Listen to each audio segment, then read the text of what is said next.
नमस्कार, news room live देख रहे हैं आप और मैं आपके साथ हूं चंदा यादव। खबरों की शुरुआत करेंगे आसलपुर जुबनेर में धुंध के चलते पिछले 5 दिनों से ट्रेनों की रफ्तार काफी धीमी हो चुकी है। ट्रेनें अपने निर्धारित समय से 1 घंटे की देरी से जंक्शन पहुंच रही है। ऐसे में यात्रियों को भी काफी परेशानियां उठानी पड़ रही है। बात अगर आमजन की करें तो लोग सर्दी से बचने के लिए अलाव का सहारा भी ले रहे हैं। आलम यह है कि ठंड ने लोगों को घरों में कैद रहने को मजबूर कर दिया है। वहीं आसलपुर में घने कोहरे का प्रकोप छाया हुआ है, जिसके चलते विजिबिलिटी भी काफी कम हो गई है।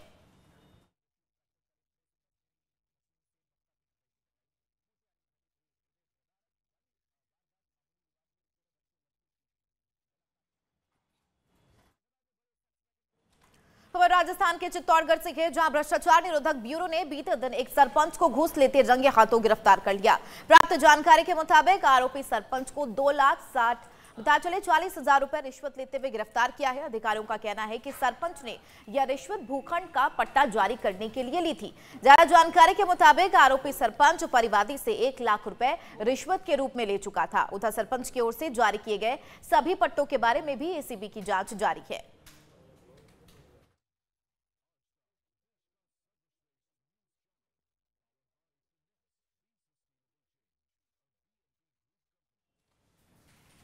उधर सिरोही में मतगणना को लेकर जिला प्रशासन ने तैयारियां पूरी कर ली है। जिला निर्वाचन अधिकारी डॉक्टर भंवरलाल ने बताया है कि जिले की 3 विधानसभा सीटों के लिए कल मतगणना की जाएगी। सिरोही विधानसभा सीट के लिए 14 टेबल लगाए गए हैं, जिसमें कुल 283 बूथ के लिए 21 राउंड में मतगणना होगी। वहीं रेवदर विधानसभा सीट के लिए 12 टेबल और रेवदर के 261 बूथ की 22 राउंड में मतगणना की जाएगी। बात अगर पिंडवाड़ा आबू विधानसभा की करें तो यहाँ 12 टेबल लगाए गए हैं, जहां पर 210 बूथ की 18 राउंड में मतगणना होगी।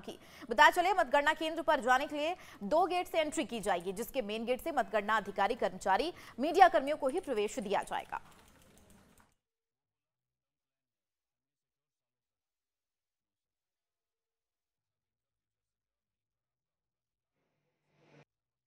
जैसा कि आपको विदित है, मतगणना 3 दिसंबर को होने जा रही है और प्रातः 8 बजे से मतगणना शुरू हो जाएगी। हमारा जो नवीन भवन विद्यालय है, जहाँ पर स्ट्रांग रूम भी बनाए गए हैं, वही मतगणना का स्थल है और इसको लेकर समस्त तैयारियाँ पूरी की जा चुकी है और विभिन्न जो हमारे काउंटिंग में जो भी अधिकारी कर्मचारी लगने वाले हैं, उनकी ट्रेनिंग पूरी हो चुकी है और उनका रैंडमाइजेशन का काम किया जाएगा। इसके अलावा जो सुरक्षा के हिसाब से हमने पुख्ता इंतजाम किए हैं और जो भी व्यक्ति अंदर जाने के लिए अधिकृत होगा, वही व्यक्ति अंदर जा पाएगा। उसके लिए प्रशासन के द्वारा पास जारी किए जाएंगे और अनधिकृत व्यक्तियों का प्रवेश नहीं किया जाएगा। वहाँ पर प्रॉपर सिक्योरिटी अरेंजमेंट्स रहेंगे।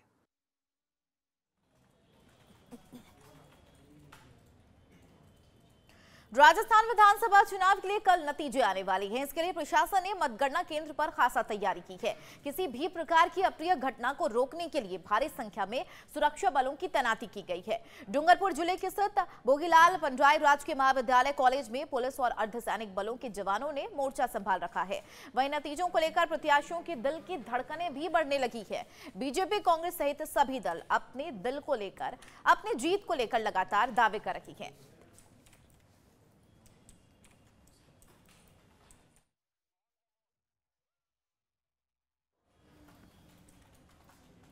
खबर राजस्थान के चित्तौड़गढ़ से है, जहां जिले की 5 विधानसभा सीटों के लिए हुए चुनाव में कल मतों की गणना कराई जाएगी। मतगणना स्थल Major Natwar Singh higher secondary school में होगी, जिसके लिए सुरक्षा की सारी तैयारियां की जा चुकी है। बताते चले, जिन 5 विधानसभा सीटों पर मतगणना हुआ है, उसमें चित्तौड़गढ़, नीमबाहेड़ा, बड़ी साधड़ी, कपासन और बेगू विधानसभा शामिल है, जिनके प्रत्याशियों के भाग्य का फैसला कल होगा।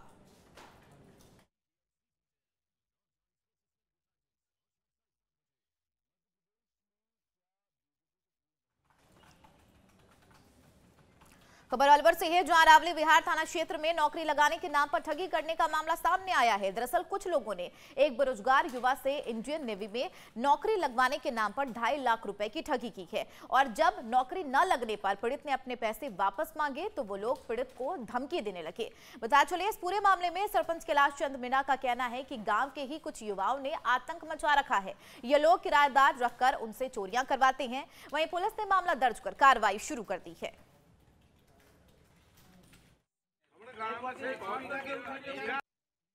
मेरे नाम प्रदीप यादव, सनम सुरेश चंद्र यादव, मैं निवासी रुब्बास का रहने वाला हूँ। हमारा गांव रुब्बास, जिसमें गांव के ही लोगों ने गांव के ही लोगों ने अदर गांव के जो लड़के हैं, जैसे दौसा साइड के हो गए, रैनी साइड के हो गए, जो यहाँ पे घर वालों से तैयारी करने के बहाने जो यहाँ पे रहते हैं और हमारे जो लोकल यहाँ गाँव के हैं, वो क्या करते हैं कि वो यहाँ वो अदर गांव के जो लोग हैं उनको पनाह देते हैं, प्लस उनको रास्ता दिखाते हैं, फिर वो मतलब घटनाओं को अंजाम देते हैं। घटना ऐसे कि जैसे अब देख लिया यार, ये घर है, इस घर में गाड़ी है और ये गाड़ी को बाहर खड़ी करता है, तो अब इसकी गाड़ी अगर उठा लेंगे कर लेंगे ना, तो ये आगे कुछ नहीं करेगा, कोई पैरवी नहीं करेगा, रोड होके यहीं बैठ जाएगा।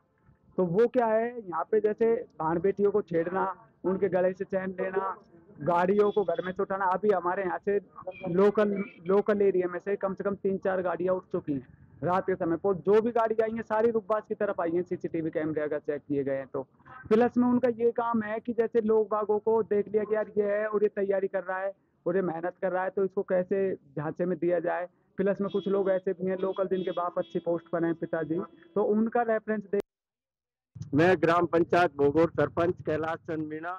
मुझे घर आके भी धमकी देके गए, व्हाट्सएप पे भी गलत मैसेज छोड़ रखा है। कृपा करके प्रशासन इस बात में ध्यान दे और इन पर कार्रवाई करने। कौन लोग धमकी देते हैं? एक तो रामपाल का लड़का है धर्मचंद मीणा और एक महेंद्र मीणा का है चेतन मीणा। दोनों आके गांव में इतना आतंक मचा रखा है, भयंकर रूप से बाहर के बच्चों को बुलाकर मोटरसाइकिलों से बम फोड़ना और बहन बेटियों से बदतमीजी पेश आना और हर घर को धमकी देना। और कुछ किराएदार रख रखे हैं जिनसे गाड़ियां चोरी करवा रहे। रुबास में काफी गाड़ियां इको 2 तो इको छूट चुकी और 5-7 बाइक छूट चुकी है। खबर राजस्थान के अलवर से है, जहां मालाखेड़ा थाना क्षेत्र में सड़क दुर्घटना में बाइक सवार 2 युवकों की मौत हो गई, जबकि बाइक सवार एक महिला बुरे तरीके से घायल हो गई। जानकारी के मुताबिक तीनों लोग बाइक पर सवार थे और इस दौरान बाइक ट्रॉले और कार की चपेट में आ गई, जिसमें 2 लोगों की मौत हो गई, जबकि महिला गंभीर रूप से घायल हो गई।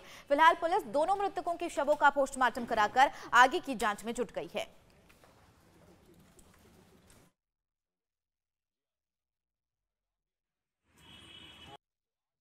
घटना ये हुई थी, मेरा छोटा वाला भाई था, उसका नाम ब्रज किशोर है। तो वो सोनपुर के ये निजी काम के लिए गया था और उसके साथ में एक और था मनीष, और मनीष की घरवाली चांदनी थी। तो वो अपना कार्य करके कोई निजी काम के लिए गए हुए थे। तो आती दफ़े ये अपना कलसा डाया बीच में मालाखेड़ा के लिए आ रहे थे। तो रास्ते में एक तो ट्रोल आ गया और एक स्विफ्ट डिजायर, उनकी टक्कर होगी उनसे वहाँ बाइक से। वो बाइक से थे, अपने भैया थे जो। तो लाला है जो ब्रज किशोर है जो, वो तो मालाखेड़ा ले गए तो वहाँ पर मृत घोषित कर दिया और उनको अलवर के लिए रेफर कर दिया तीनों को। फिर अपने जो मनीष है इसको यहाँ अलवर से जयपुर रेफ़र कर दिया और उसकी जयपुर पहुँचते समय रास्ते में उसकी डेथ हो गई। और लाला है जो ब्रज किशोर, उसका वहीं मालाखेड़ा ही डेथ हो गई ऑन स्पॉट रोड। चांदनी है जो अपने अलवर अस्पताल में भर्ती है अभी। खबर अलवर जिले के कोतवाली थाना क्षेत्र से है, जहां टिटोड़ा मोहल्ले में एक युवक ने फांसी लगाकर अपनी जान दे दी, जिसके बाद परिजनों ने पुलिस को सूचना दी। मौके पर पहुंची पुलिस ने युवक को जिला अस्पताल पहुंचाया, जहां डॉक्टरों ने उसे मृत घोषित कर दिया। बता दें, युवक के सुसाइड करने की वजह अभी तक पता नहीं लग पाई है। फिलहाल पुलिस ने शव का पोस्टमार्टम कराकर परिजनों को सुपुर्द कर दिया है और पूरे मामले की जांच पड़ताल में जुट गई है।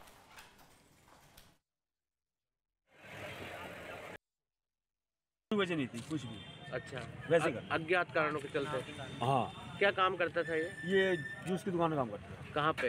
दुआ जूस सेंटर। तो रहने वाला कहाँ का है? ये इसकी 2 टिटोड़ा मोहल्ला। अच्छा, तो फिर कैसे जानकारी लगी आपको? ये मोहल्ले के नागरिक ही, हाँ। इसी वजह पता लगा हमको। अच्छा, ये बात होगी, हम तुरंत पहुँचे। पहुँचने के बाद वो हटाई फांसी, हटाने के बाद नीचे ले आए, डॉक्टर को दिखाया, डॉक्टर मना कर। घर पे कौन था? घर पे कोई नहीं था, बच्चे भी नहीं थे? कोई भी नहीं था। फिर सबसे पहले किसको पता लगा? उसको लड़के बच्चे कहाँ से आया? स्कूल से आया था। स्कूल से आ गया था? जल्दी आ गया था? नहीं, वो टाइम पे छुट्टी हुई थी। क्या नाम मृतक का? राजू। उम्र कितनी है? उम्र होगी 45। चलिए बढ़ेंगे आगे। विधानसभा आम चुनाव में मतगणना के बस बंद चंद घंटों का समय बचा है। कोटा में मतगणना जेडीबी कॉलेज में होगी, जहां भारत निर्वाचन आयोग के नियोजित पर्यवेक्षकों ने जिला निर्वाचन अधिकारी और निर्वाचन से जुड़े विभिन्न अधिकारियों के साथ निरीक्षण किया, जिसके तहत मतगणना कक्षों, स्ट्रांग रूम की सुरक्षा, आवागमन के रास्तों, बैरिकेडिंग और मतगणना एजेंटों की एंट्री और बैठक के सारे इंतजामों की जांच की है। इसके साथ ही सभी व्यवस्थाओं को लेकर आवश्यक दिशा निर्देश भी जारी किए गए। बता चले, सुरक्षा के इंतजाम काफी कड़े हैं ताकि परिंदा भी सुरक्षा घेरे में पर मार ना सके।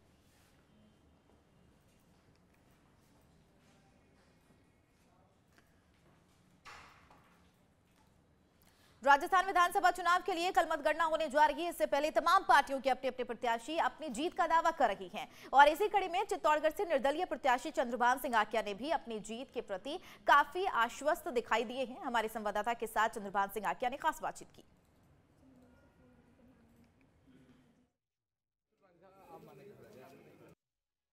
चित्तौड़गढ़ की जनता ने जो चुनाव लड़ा है, बहुत अच्छा चुनाव जनता ने लड़ा है और यहाँ की जनता की जीत है और बहुत अच्छी जीत होगी और यहाँ के कार्यकर्ताओं की जीत कल ऐतिहासिक जीत होगी। भविष्य की रणनीति के बारे में तो यहाँ की जनता और यहाँ के कार्यकर्ता बैठ के आगे हम करेंगे, आगे क्या कदम उठाएंगे। बाद में जाने की तैयारी नहीं, ऐसा कुछ नहीं है। कांग्रेस वालों ने भी करी है और बीजेपी वालों ने करी है, पर यहाँ के मेरे कार्यकर्ताओं को पूछ के करूँगा और इसी देख के करेंगे क्या करें।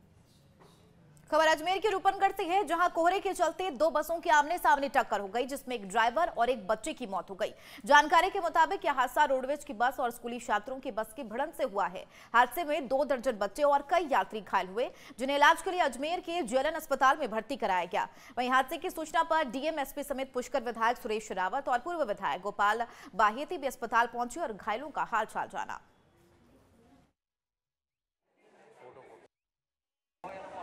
रूपनगढ़ में एक स्कूल बस और एक प्राइवेट बस की आपस में भिड़ंत हुई है।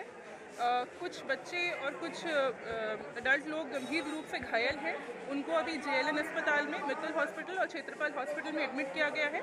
हमारी पूरी डॉक्टर्स की टीम इलाज में अभी लगी हुई है और हम पुरजोर प्रयास कर रहे हैं कि सबका बढ़िया से अच्छे से इलाज कराएं। पूरी पुलिस और प्रशासन की टीम मुस्तैद है और हम आपको आगे भी अपडेट करते हैं। आज हमारे पुष्कर विधानसभा में गांव करकेड़ी है, वहाँ के आसपास के बच्चे लगभग 40 स्कूल, एक बस में 40 बच्चियाँ थे, तो वो सुबह जा रहे थे। घने कोहरे के कारण एक्सीडेंट हो गया, जिसमें से अभी 4-5 तो काफ़ी सीरियस है। एक ड्राइवर की भी डेथ हो गई है और बाकी का अपना जेएलएन अस्पताल और क्षेत्रपाल में इलाज चल रहा है। लगभग काफ़ी दर्जनों की तादाद में है। अभी तो हम सब जगह बात करके इनसे बातचीत कर रहे हैं। हाँ, पर्याप्त इलाज की जेएलएन के अंदर काफ़ी अव्यवस्था है। यहाँ पे जो सिटी स्कैन की मशीन है वो भी ख़राब है, सोनोग्राफी मशीन भी ख़राब है। सुबह यहाँ पर्याप्त स्टाफ भी नहीं था, तो मैंने जेएलएन सुपरिटेंडेंट साहब को भी कहा, कलेक्टर साहब को भी कहा, सीएमएचओ को भी कहा कि भाई हमारे जगह भयंकर हादसा हो गया था, अव्यवस्था। जोधपुर से अयोध्या जारी रथ यात्रा का जयपुर में जोरदार स्वागत किया गया। एक पहल निर्माण की ओर नामक संस्था ने इस भव्य यात्रा में अपना पूरा सहयोग दिया है। ये यात्रा सुबह 8 बजे 200 फुट बाईपास से शुरू होकर सोजाला सिविल लाइन्स अजमेरी गेट होते हुए आगरा रोड पहुंची, जहां पर पीताम्बरी पीठ में भोजन और रात्रि विश्राम की व्यवस्था भी की गई थी। संस्था के संरक्षक बालमुकुंदाचार्य ने संदीपनी महाराज से भेंट कर उनका अभिनंदन किया है। चर्चा के अंत में श्री संदीपनी महाराज ने संस्था को इस सफल आयोजन के लिए बधाई और आशीर्वाद प्रदान किया।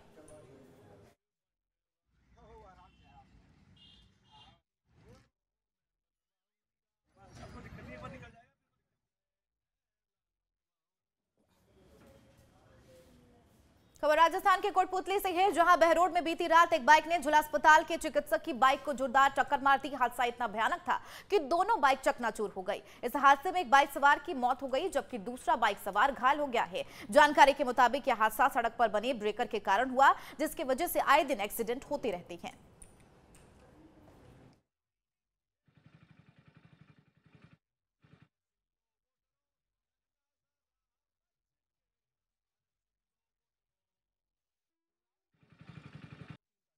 सुरेश डॉक्टर जी अपनी मिसेज के साथ यहाँ शॉपिंग करने आए थे और वो शॉपिंग करने के बाद गाड़ी में बैठने जा रहे थे। तो जैसे ही वो गाड़ी से ड्राइवर सीट की तरफ जा रहे तो एक तेज़ बुलेट गाड़ी पे एक पर्सन आए जो एक्स आर्मी है, विश्वजीत सिंह यादव जी, और वो उनसे टकराए। सुरेश डॉक्टर जी थोड़ा सा आगे जाके गिरे और विश्वजीत यादव जी थोड़ा सा और उनसे आगे गिरे और उनका हेलमेट वहीं चकनाचूर हो गया और उनके सर के पीछे साइड में ज़्यादा चोटें आई और खून रुकने का नाम नहीं ले रहे थे और उनको तुरंत हमने हॉस्पिटल। नागौर जिले में विधानसभा चुनाव की मतगणना को लेकर प्रशासन पूरे तरीके से मुस्तैद है। जिले में बीआर मृदा महाविद्यालय और माडी बाई महिला कॉलेज में 5-5 कक्ष में मतगणना टेबल बनाई गई है और सुबह 8 बजे से मतगणना शुरू हो जाएगी। पहले आधे घंटे में पोस्ट बैलेट की गणना होगी और इसके बाद से ईवीएम से मतों की गिनती शुरू की जाएगी। प्रत्येक राउंड में एक टेबल पर ईवीएम खोलकर मतों की गिनती की जाएगी। बता चले नागौर और डिडवाना कुचामन जिले के 10 विधानसभा क्षेत्रों के लिए हुए मतदान की मतगणना के लिए निर्धारित किए गए स्थल का उप जिला निर्वाचन अधिकारी राकेश कुमार गुप्ता ने निरीक्षण किया और अधिकारियों को आवश्यक दिशा निर्देश जारी किए हैं।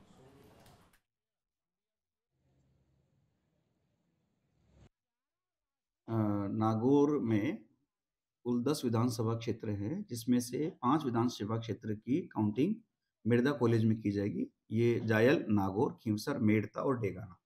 इनके लिए कमरा नंबर जो है वो 70 में जायल की, 45 ए में नागौर की, 32 में खींवसर की, R10 में मेड़ता की और R2 में डेगाना की ईवीएम की काउंटिंग की जाएगी। इसी के साथ ही इनके जो बगल में जो कमरा है इसके, उसमें इनकी पोस्टल बैलेट की काउंटिंग की जाएगी।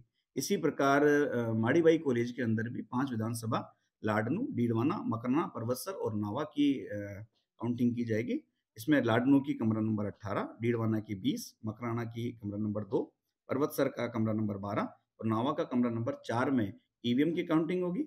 और इसके अंदर डीडवाना की ईवीएम की और पोस्टल बैलेट की काउंटिंग एक ही कमरे में होगी और बिरधा कॉलेज में खींवसर के अंदर पोस्टल बैलेट की और ईवीएम की काउंटिंग एक कमरे में होगी, बाकी जगह उसके बगल वाले कमरे में होगी। गलता पीठाधीश्वर अनंत श्री विभूषित स्वामी संपत कुमार अवधेशाचार्य जी महाराज का तिरुक्षेत्र उत्सव हर्षोल्लास के साथ मनाया गया है। इस अवसर पर गलता पीठाधीश्वर स्वामी जी महाराज ने प्रातः श्री गलता पीठ में विराजमान समस्त विग्रहों की पूजा अर्चना की और भगवान को विशेष भोग लगाए। श्री स्वामी जी ने सभी पूर्ववर्ती आचार्यों का पूजन किया है। इस अवसर पर जयपुर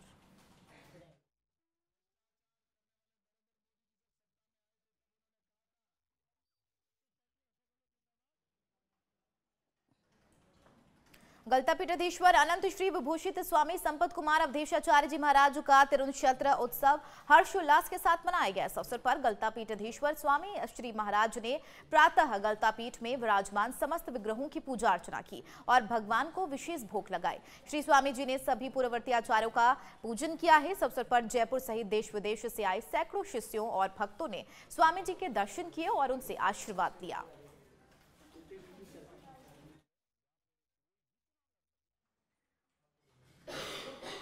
मणिपुर यूनिवर्सिटी जयपुर का 10वां दीक्षांत समारोह आज आयोजित किया जाएगा। इस अवसर पर राजस्थान के राज्यपाल कलराज मिश्र मुख्य अतिथि होंगे। समारोह के दौरान 2166 छात्रों को डिग्री प्रदान की जाएगी। यह जानकारी MUG के प्रेसिडेंट डॉक्टर GK प्रभु ने जयपुर में प्रेस कॉन्फ्रेंस के दौरान दी है। डॉक्टर प्रभु ने आगे बताया कि प्रत्येक विभाग के एकेडमिक टॉपर्स को गोल्ड मेडल देकर सम्मानित किया जाएगा, यानी कि कुल मिलाकर इस वर्ष 58 गोल्ड मेडल विजेता है। और ये दीक्षांत समारोह में नियरली 2100 बच्चों के लिए, छात्र के लिए हम डिग्री प्रदान कर रहे हैं। इसमें 1700 अंडर ग्रेजुएट है, नियरली 300 पोस्ट ग्रेजुएशन और ये बार 88 PhD को हम डिग्री प्रदान कर रहे हैं। और यही समारोह में हम हमारा चीफ गेस्ट गवर्नर को हमने रिक्वेस्ट किया कि ये साल में हमारा एक 10 बच्चों ने इंटरनेशनल एंड नेशनल गेम्स में थोड़ा मान बढ़ा लिया है। सो इसीलिए उनको भी हम एक कॉन्वोकेशन समारोह में हम सम्मानित करेंगे। Registrar MUG doctor Neetu Bhatnagar ने बताया है कि ग्रेजुएट हो रही 2166 छात्रों में से 1770 अंडर ग्रेजुएट श्रेणी के हैं और 396 पोस्ट ग्रेजुएट और PhD श्रेणी के हैं। इसके अतिरिक्त लगभग 10 छात्र जिन्होंने विभिन्न अंतर्राष्ट्रीय और राष्ट्रीय प्लेटफॉर्मों पर उत्कृष्ट प्रदर्शन किया है, उनकी उपलब्धियों से न केवल विश्वविद्यालय बल्कि देश का नाम रोशन हुआ है, उन्हें भी सम्मानित किया जाएगा। इस दौरान विश्वविद्यालय के NACC A+ मान्यता, Times Higher Education impact ranking 2023 जैसे अन्य उपलब्धियों पर भी प्रकाश डाला गया।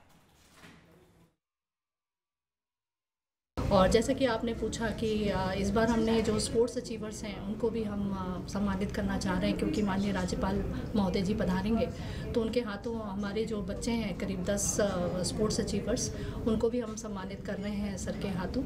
और इसमें से ज़्यादातर जो शूटिंग चैम्पियनशिप है इसमें हमारे बच्चों ने जो हमारा और राज्य का और देश का मान बढ़ाया है डिफरेंट इंटरनेशनल और नेशनल अरेना में, तो उनको भी इस बार उनके द्वारा सम्मानित किया जाएगा।